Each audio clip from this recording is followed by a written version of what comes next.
Gracias por estar aquí, gracias por acompañarnos, gracias por dar este marco esta noche nuevamente. Este es un ciclo que nos ilusiona bastante porque queremos cambiar algunos enfoques. Por eso hemos reunido tres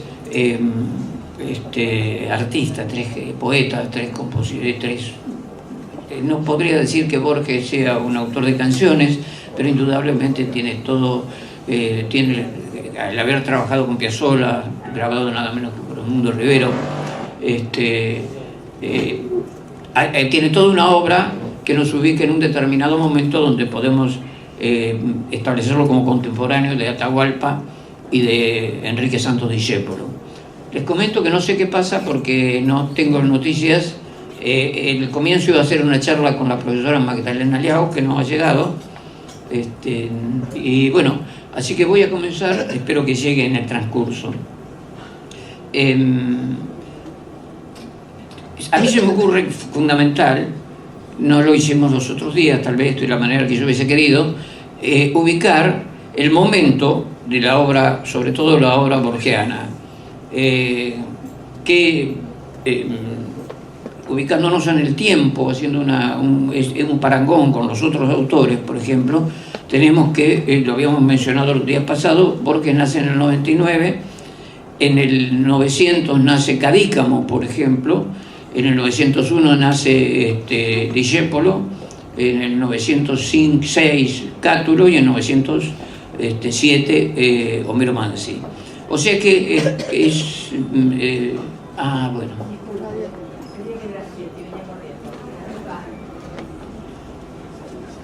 Bueno, todo lo que dije, olvídense.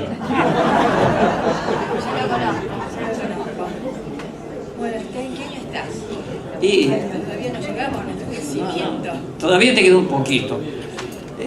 No, estaba marcando justamente lo que habíamos charlado de empezar a ubicar a Borges y un poco preguntarnos por qué Borges tan metido en el tema del compadre, del compadrito, del malevo, de la muerte, del cuchillo, de todos estos temas que él no van a ser excluyentes en la obra de él, pero sí van a ocupar un lugar muy importante en la época de un Borges nacional, digamos.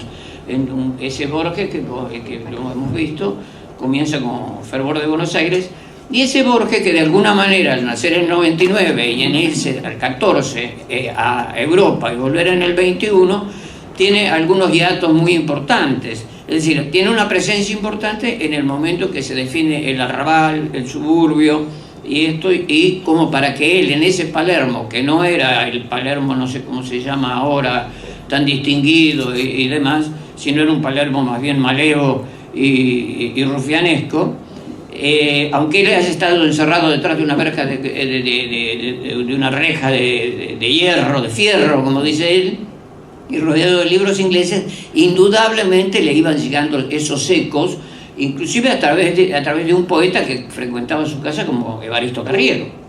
Exactamente, que él lo conocía. Claro. Y lo fantástico de esto, no sé cómo habrías hecho la cronología de los años, es que él nace más o menos en lo que es hoy Tucumán y Esmeralda, es decir, es su primera casa acá en el centro.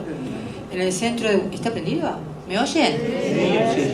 Él nace en lo que vendría a ser hoy el centro de Buenos Aires, cerca de Tribunales, Tucumán y Esmeralda, pero al poco tiempo, como muy bien estaba diciendo Miguel, se mudan a Palermo, y esa es la poesía que él recorre de su infancia, de sus primeros años, y como muy bien dijo Miguel también, es la cuestión del arrabal. Borges consideraba que su mejor cuento era El Sur, que él lo escribe después que estuvo casi al borde de la tumba, porque tuvo una infección monstrua, septicemia, que casi muere. Y ahí justamente el sur es el límite, y los arrabales son el límite. Y les diría que Borges, que como consideramos muchos el escritor más argentino que hay, va a tomar toda esa caracterización y va a conocer personalmente a Carriego. Y en vez de elegir otros textos, elige lo de Evaristo Carriego. Y es maravilloso como en el tamaño de la esperanza vamos a hacer teatro, que demoré porque te lo fotocopié, Miguel. Lo denomina como ese entrerriano tuberculoso. Fíjense qué terrible la marca, porque la tuberculosis en esa época no había antibióticos. Entonces, exactamente, es decir, es de la época del siglo XIX, como La Dama de las Camelias, como en todas las novelas románticas, ¿no? Y Carriego la tenía, yo me enteré gracias a Borges de eso, y él es el que va a marcar esa cuestión tan de lo marginal, pero también del criollismo, también del guapo, el compadrito, esas figuras que Borges va a recorrer y que va a tener esa gran interrupción cuando se van a Europa, porque el padre tenía la misma enfermedad que Borges. Y fíjense que cuando se van a Europa, justo es la guerra del 14, entonces se quedan en un liceo en Suiza, y cuando vuelve a Buenos Aires, luego de haber pasado ya por las corrientes poéticas y demás, es como que vuelve a recorrer todo y necesita sentirse identificado. ¿Pero qué recuerda? Eso es lo que yo me pregunto. ¿Qué es lo que recuerda Borges? Porque, permíteme que lo lea textualmente. Sí. En el prólogo de Evaristo Carriego confiesa: yo creí durante años haberme criado en un suburbio de Buenos Aires, un suburbio de calles aventuradas y de ocasos visibles. Lo cierto es que me crié en un jardín detrás de una verja con lanzas y en una biblioteca de ilimitados libros ingleses. Palermo del cuchillo y de la guitarra andaba, me aseguran, por las esquinas. No es el Borges que vuelve, no es el Borges de él encuentra otro Buenos Aires. Exactamente. Y fíjate que en cuanto a la influencia que va a ejercer Carriego, dice, recordando conversaciones con Antonio Carrizo en la radio, señalaba: la obra de Carriego y Carriego mismo son un camino hacia el tango. Sí. La obra de Carriego y Carriego mismo son un camino hacia el tango. Yo diría que Carriego empezó rozando lo épico cuando escribió El Guapo. Por ejemplo, ahí está lo épico, es decir, la milonga. Él insiste en eso. Sí, insiste constantemente que el tango viene de la milonga y que el tango era alegre, era feliz. Claro, ahora, ahí está lo épico, el guapo, la milonga, es decir, la pelea, todo el malevo. Y después ya viene la otra parte de la obra de Carriego, la costurerita que dio aquel mal paso, es decir, el Carriego barriotero, o sea, el que está en el barrio y con sus vecinos, y que está, creo que junto a una vida más real, más concreta, la del barrio. Totalmente concreta. Y totalmente Borges pertenece en esa etapa a lo que en unos libros se denominó los malditos. Ajá. Es decir, alguien que estaba totalmente rebelado contra el sistema, tanto que en El tamaño de mi esperanza, por ejemplo, él escribe voluntad con acento agudo y sin la D, sí, es decir, usa la jerga del habla en su escritura.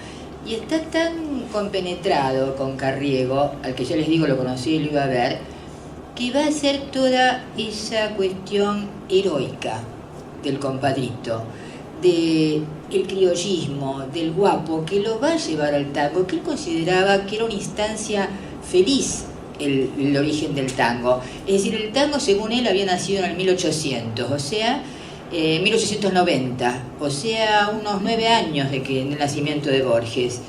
Y consideraba toda esa primera etapa como la etapa de la infancia, la etapa del gozo. Él realmente no era muy afecto a Gardel, salvo que entre sus tangos preferidos estaban Ivette, a pesar de que decía que eran los tangos lánguidos y tristes. También le encantaba el choclo, que lo comparto, eso lo comparto totalmente. 905. Y le parecía que Gardel lo había llevado al tango, a la tristeza. Es decir, fíjense que hay 3 fenómenos que son extraordinarios, ¿no?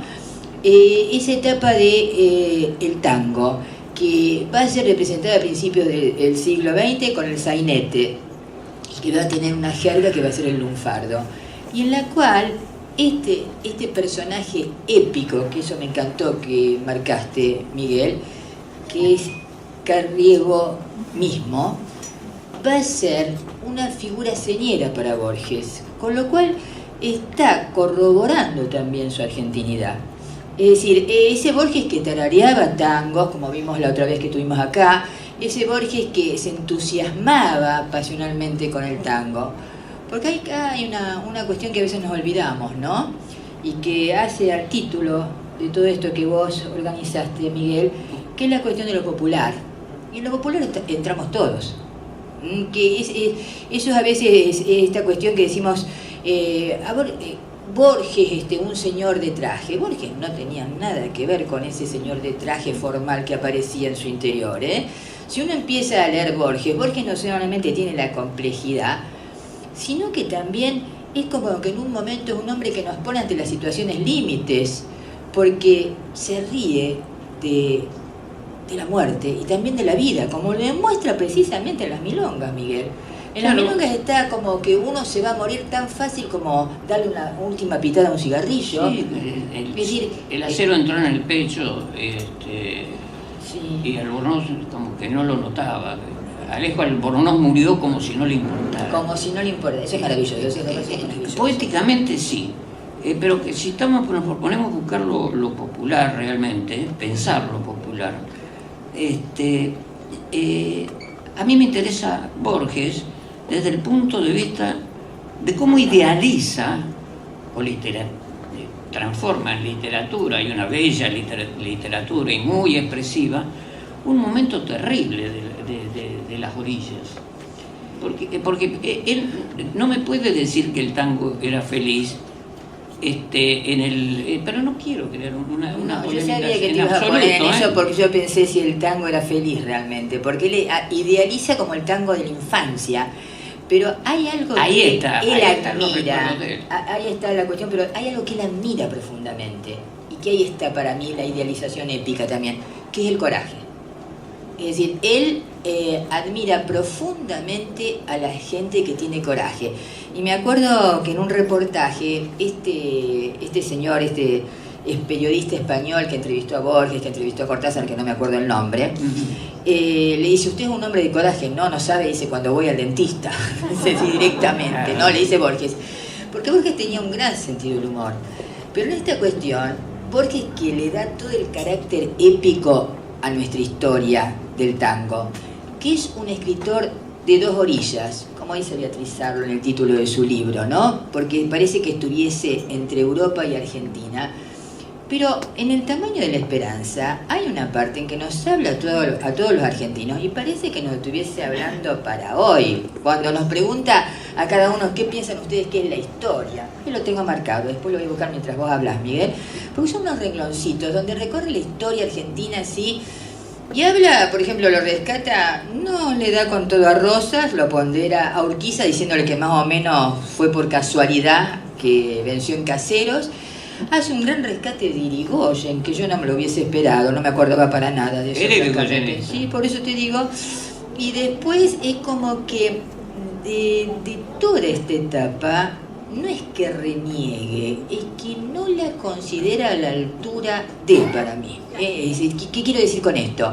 Que era tan exigente que hay milongas que permanecen y son magistrales, pero hay otras cosas que no, como que él mismo las corrige. Es decir, el primer libro de Incosiciones, El tamaño de la esperanza, El lenguaje de los argentinos, son obras que son dificilísimas. Se está refiriendo justamente a los libros que él de alguna manera vetó. Sí. Que él, si no repudia, por lo menos cuando le comenta a María Kodama, que se encuentra con ese admirador en Europa, y que él dice haber perdido El tamaño de la esperanza, y el tipo lo llega a encontrar y lo llama y le dice, mire, lo tengo. Y él la mira a María y le dice, estoy perdido. Realmente. Por eso no, vamos a recrear el clima de las milongas